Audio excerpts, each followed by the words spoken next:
In my case, the factory down there was brand new. The equipment came right out of the box and was ready to spring to life, but unfortunately the message from up there was nowhere to be found.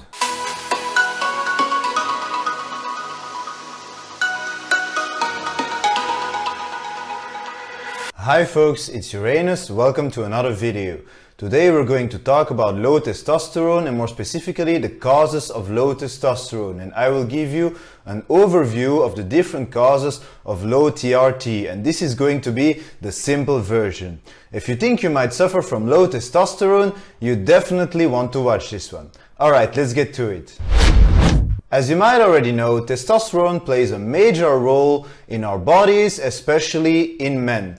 This stuff turns us from boys into primitive men. It regulates our sex drive, our bones, our moods, our fat distribution. It also converts to a bunch of other hormones like DHT and estrogen, who are extremely important for us. Low testosterone can have a huge impact on our lives, both physically and mentally. I know this because up to the age of 25, my testicles had still never produced any testosterone and they were still the size of little Orbeez.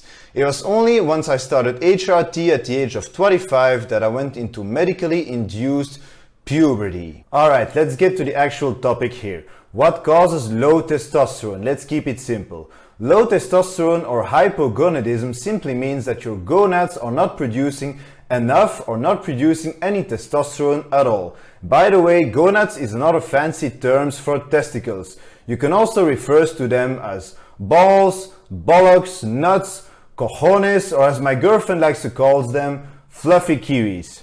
Now, low testosterone can either be primary or secondary. Now, it's not rocket science, it just means that the problem can come from up here or down there. Let's focus on primary hypogonadism for now. Primary means that you have a problem with your factory down there. It means the message is being sent from the headquarters, from your brain, but the factory is not producing enough testosterone. So the message is there, but the testicles are unable to deliver the required results. This can be because of the following reasons. Firstly, because of physical damage to the testicles. I once read a testimony of a person who unfortunately had a bike accident and he fell on his testicles and he never felt the same again after that accident. And after some blood tests and an echography, they found out that his testicles had been damaged and so they were not producing any testosterone anymore. Cancer can also be one of the reasons why your testicles are not producing any testosterone anymore. I recently made a video of a famous YouTuber who unfortunately had testicular cancer and they had to remove both his testicles, and of course if there are no more testicles there is no more testosterone production.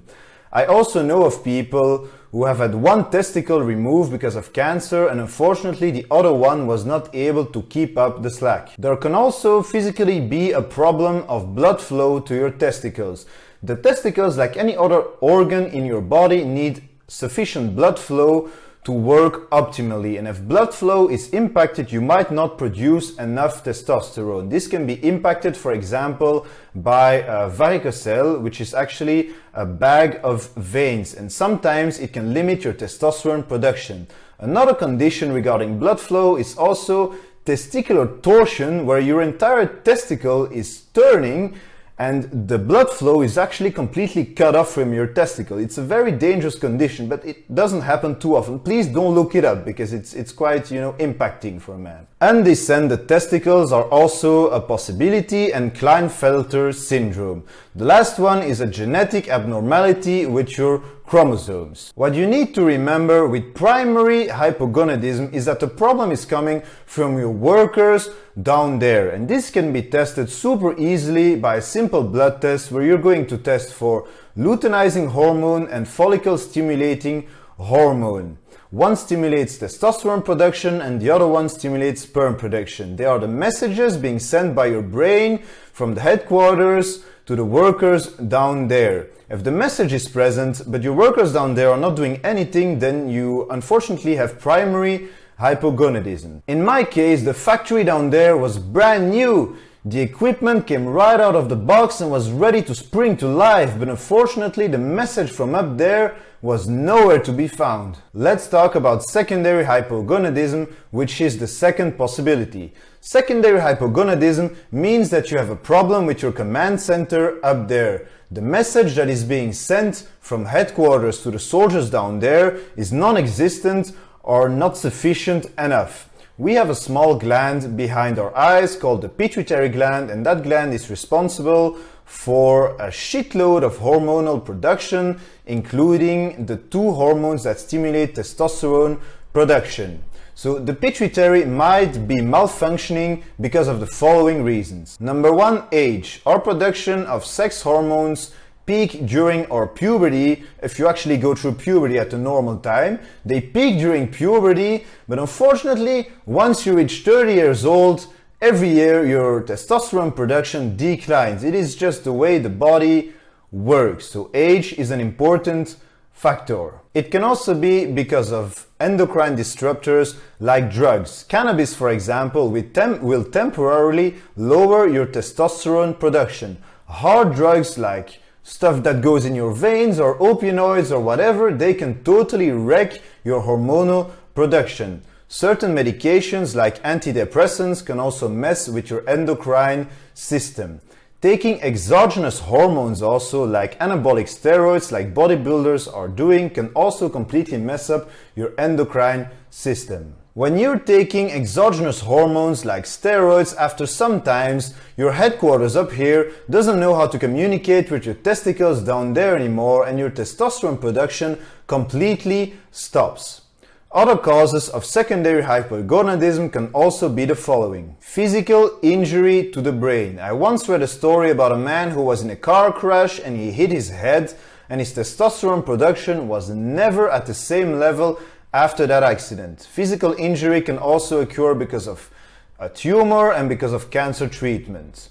Or birth defects like Klinefelter syndrome or Kalman syndrome can also occur.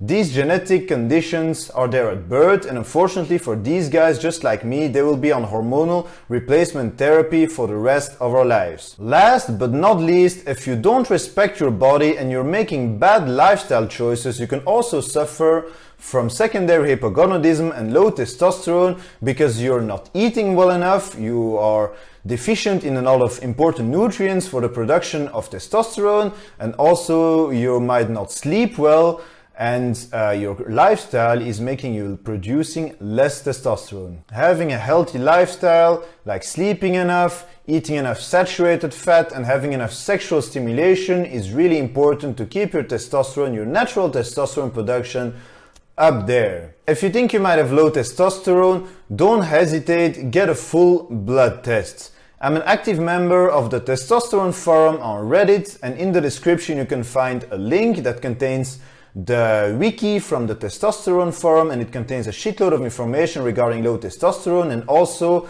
all the critical blood markers that you need to ask for if you want to get tested for low testosterone. These blood markers are really important, like I said, to see if your low testosterone might come from down there or up here. So don't hesitate, click on the link and inform yourself. Always get tested first things first in the morning when your sexual hormones are peaking. Alright, that's it for this video. Let me know in the comments if you think you might suffer from low testosterone, subscribe if you like my content, and thank you for watching. See you next time. Uranus out.